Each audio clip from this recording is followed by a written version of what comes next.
नमस्कार दोस्तों, आपका स्वागत है। आज हम बात करेंगे दोस्तों कि जो आत्मा होती है, क्या उसको सुख और दुःख का अनुभव होता है?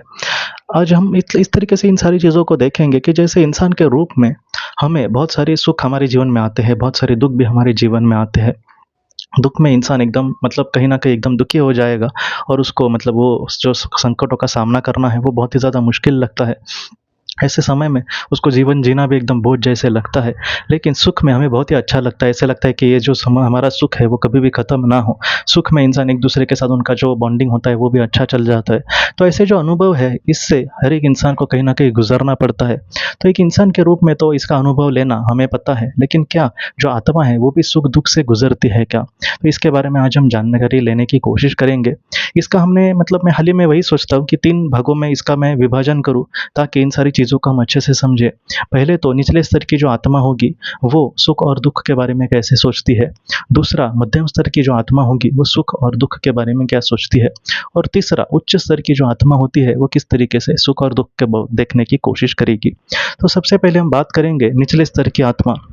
निचले स्तर की जो आत्मा होती है दोस्तों, वो सुख और दुःख में बहुत ही ज़्यादा डूबी होती है। मतलब निचले स्तर की आत्मा मतलब जिस इंसान के कर्म बुरे हैं, जो एक मतलब पापी इंसान है, वो निचले स्तर की आत्मा ज़्यादातर होता है।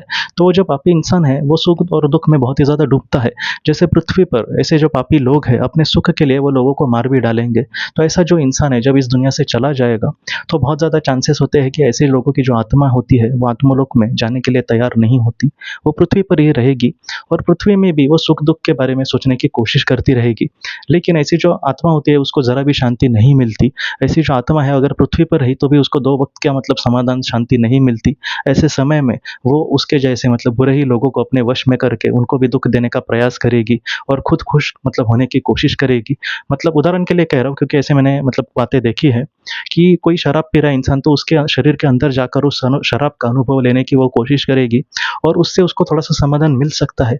लेकिन वो थोड़ा-सा ही समाधान होगा, उसके बाद वो फिर से उस वैसा ही कार्य करने की कोशिश करेगी और इन सारी चीज़ों में उसका जो नेगेटिव कर्म है, वो बहुत ही ज़्यादा बढ़ते जाता है, नकारात्मक कर्म और इस वजह से उसका बहुत ही ज़्यादा नुकसान होगा और अगर वो आत्मलोक में चली गई, तो वहाँ पर भी उसको बहुत ही निचले स्तर पर जगह मिलेगी, एकदम काले अंधेरे में ऐसी जगह पे। तो ऐसे वक़्त में दोस्तों, वो वहाँ पर भी उसको शांति नहीं मिलेगी और वहाँ पर वो एकदम दुखी रहेगी, मतलब वहाँ पर उसको सुख का तो ज़रा भी अनुभव नहीं होगा। तो ये बात हो गई निचले स्तर की आत्मा की। बाद में मध्यम स्तर की जो आत्मा होगी, उसको सुख और दुःख का किस तरीके से अनुभव मिलता है। जो मध्यम स्तर की आत्मा होती है दोस्तों, उसको सुख की वहाँ पर अच्छा मतलब कल्पना भी होती है और वहाँ पर उस तरीके से उसको मतलब महसूस होता है सब मतलब उसके जो इमोशंस है वो। लेकिन वो इमोशन में बहती नहीं जाती। वो जो आत्मा होती है, वो दुःख का उसको ज़रा भी वहाँ पर अनुभव नहीं होता।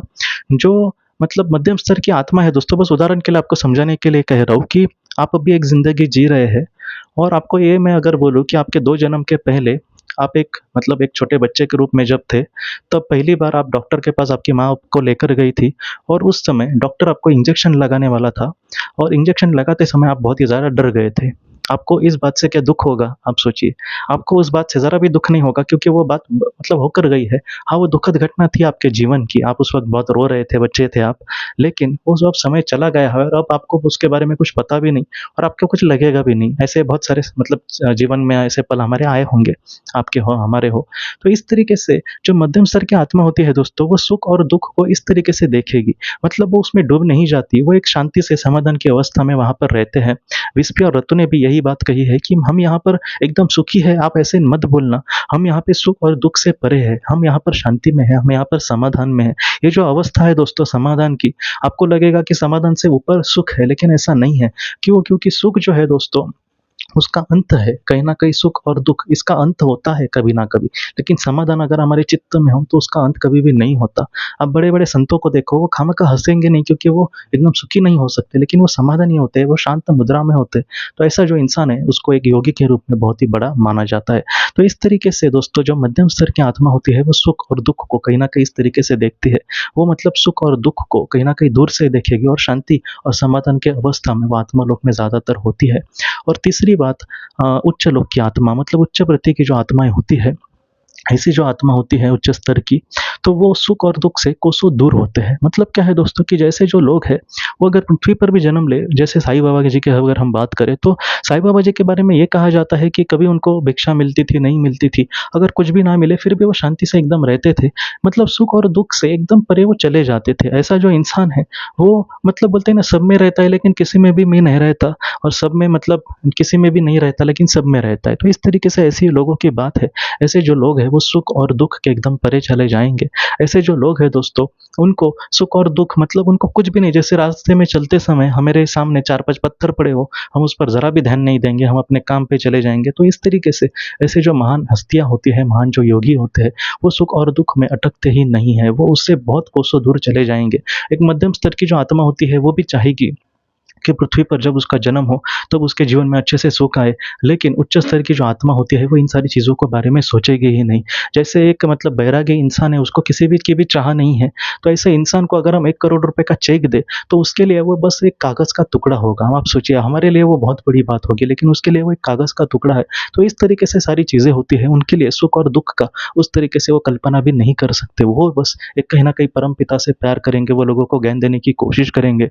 उनको लोगों को ज्ञान देकर उसमें भी खुशियाँ ही मिलेगी, ऐसा भी हम नहीं बोल सकते। वो अपने मन का उनको समाधान मिलेगा, उसको कुछ भी नहीं लगेगा। मैंने ऐसे भी बहुत सारे लोगों को देखा है कि जिनके सामने मतलब कुछ मतलब गरीब लोग गए या फिर ज़रूरतमंद लोग गए, तो उन्होंने उनको मदद की, और ये जब गरीब लोग दोस्तों उनको धन्यवाद करने गए, तब उन्होंने मतलब उनको बुरा लगा कि आप मेरा धन्यवाद मत करो, आप भगवान का धन्यवाद करो, क्योंकि ये जो सारी चीज़ें हैं, वो उन्होंने आपको दिया है। तो इस तरीके से सारी चीज़ें हैं। हमें यहाँ पर ये समझना होगा कि सुख और जो दुःख है, वो एक आम लोगों के इंसान के मन के खेल है। मैं यहाँ पर यही कहना चाहूँगा, क्योंकि ऐसी जो मतलब जो आत्मा होती है दोस्तों, इन सारी चीज़ों से परे होती है। तो इसलिए मतलब आप सुख और दुःख के इस जाल में मत फँसना, जितना हो सके अच्छे कर्म से, अच्छे विचारों से अगर हम आगे बढ़ेंगे, तो ऐसा जो इंसान है वो इस मतलब कहीं न कहीं माया में नहीं अटकेगा। ऐसा जो इंसान है वो भगवान का कार्य करते-करते उसी में विलीन हो जाएगा, और वहाँ से उसको फिर से पृथ्वी पर आना भी नहीं पड़ेगा, और वहाँ से वो बहुत ही अच्छे से अपना कार्य करके मोक्ष तक प्राप्त कर सकता है, और उसके बाद वो ईश्वर में ही कहीं न कहीं विलीन होकर उसका जो जीवन है, उसकी आत्मा का जो जीवन है, उसका बहुत ही अच्छे से सार्थक हो सकता है दोस्तों। तो दोस्तों, हम अपने अगले वीडियो में मिलते हैं। आप अपना, अपने परिवार का ख़्याल रखना। आपका बहुत-बहुत धन्यवाद। जिंदगी की रोशनी ये एक कंसल्टेंसी है जो ऐसे लोगों को मदद करने की कोशिश करती है जिन्होंने किसी अपने को खोया है, या फिर जो लोग अपने जीवन में बहुत ही ज़्यादा दुखी है। जो लोग इस संस्था के साथ जुड़ते हैं उन्हें पास्ट लाइफ रिग्रेशन की ऑडियोज़ भेजी जाएगी, जिससे घर बैठे वह पास्ट लाइफ रिग्रेशन का अभ्यास कर सकते हैं, और उन्हें 5 मेडिटेशन ध्यान की भी ऑडियोज़ भेजी जाएगी। और इसके साथ साथ उन्हें PDF किताबें भेजी जाएंगी जो हिंदी और अंग्रेज़ी में है, जो मोबाइल पर या फिर लैपटॉप पर आप उसे पढ़ सकते हैं, और 10 ऑडियो बुक्स भी आपको भेजी जाएंगी। तो दोस्तों, अगर आप इस संस्था के साथ जुड़ना चाहते हैं तो कृपया इस नंबर पे व्हाट्सएप मैसेज करें। आपका बहुत बहुत धन्यवाद।